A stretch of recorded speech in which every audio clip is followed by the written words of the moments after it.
dehqonningizni to'ygizing dedilar.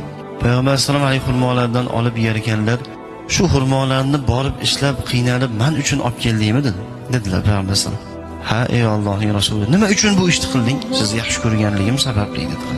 Payg'ambar alayhisalom xurmoni yerkanlar, ha, meni yaxshi ko'rasanmi? Nihoyatda yaxshi ko'raman ya Rasululloh.